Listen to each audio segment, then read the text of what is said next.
ಒಂದು group photo status ಬೇಕು.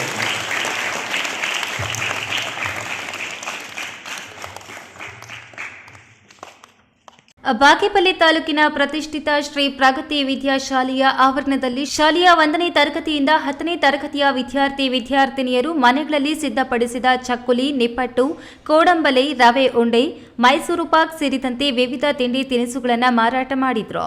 ಸ್ಥಳದಲ್ಲಿಯೇ ಬಿಸಿ ಬಿಸಿಯಾದ ಪಾನಿಪುರಿ, ಮಸಾಲೆ ಪೂರಿ, ಗೋಬಿ ಮಂಚೂರಿ, ಬರ್ಗರ್, ಫ್ರೆಂಚಿ, ಬಾರಾ ಮಸಾಲ, ನಿಪ್ಪಟ್ಟು ಮಸಾಲ, ಬೂದಿ ಮಸಾಲದಂತಹ ತಿಂಡಿ ತಿನಿಸುಗಳನ್ನು ಸಿದ್ಧಪಡಿಸಿ ಮಾರಾಟ ಮಾಡಿದ್ರು.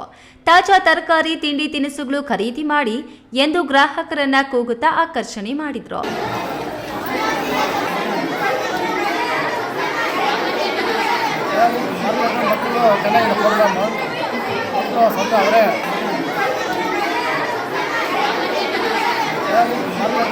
ತಿಂಡಿ ತಿನಿಸುಗಳು, ತರಕಾರಿ, ಗೃಹ ಬಳಕೆ ವಸ್ತುಗಳನ್ನು ಶಾಲಾ ಮಕ್ಕಳು, ಪೋಷಕರು, ಶಿಕ್ಷಕಿಯರು, ಸಾರ್ವಜನಿಕರು ಖರೀದಿ ಮಾಡಿದ್ರು. It helps the students to think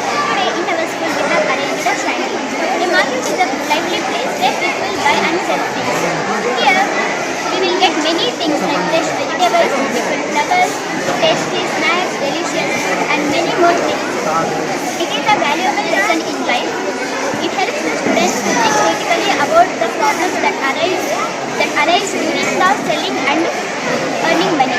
ಪೋಷಕರು, ಶಿಕ್ಷಕಿಯರು ರಾಸಾಯನಿಕ ಮಿಶ್ರಿತ ಇಲ್ಲದ ತಾಜಾ ತಿಂಡಿ ತಿನಿಸುಗಳನ್ನು ಸೇವಿಸಿದ್ದಾರೆ ಎಂದು ಶಾಲಾ ಆಡಳಿತ ಮಂಡಳಿಯ ಮುಖ್ಯಸ್ಥ ಆರ್.ಎನ್. ಮಿರ್ಜಾ ತಿಳಿಸಿದರು.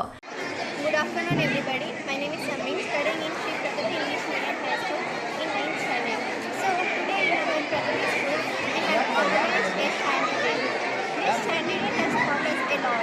This is not just enjoyable.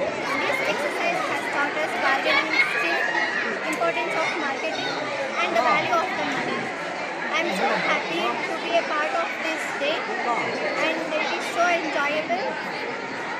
ರಾಜ್ಯ ಹಾಗೂ ಜಿಲ್ಲಾ ಮಟ್ಟಕ್ಕೆ ಆಯ್ಕೆಯಾದ ಗ್ರೀಷ್ಮಾ, ಪ್ರಣವಿ ಹಾಗೂ ಕುಲದೀಪ್ ಹಾಗೂ ಶಾಲಾ ದೈಹಿಕ ಶಿಕ್ಷಕ ನಂದೀಶ್ ರವರಿಗೆ ತಾಲೂಕು ಕ್ಷೇತ್ರ ಶಿಕ್ಷಣಾಧಿಕಾರಿ ಎನ್ ವೆಂಕಟೇಶಪ್ಪ, ಶಾಲಾ ಮುಖ್ಯಸ್ಥರಾದ ಮಿರ್ಜಾ ಬಕರ್ ಅಲಿ, ಆರ್.ಎನ್. ಮಿರ್ಜಾ ಹಾಗೂ ಗಣ್ಯರು ಶಾಲು ಹೊದಿಸಿ ಪೇಟ ಹಾಕಿ ಪ್ರಶಸ್ತಿ ಪತ್ರಗಳನ್ನು ಗೌರವಿಸಲಾಯಿತು.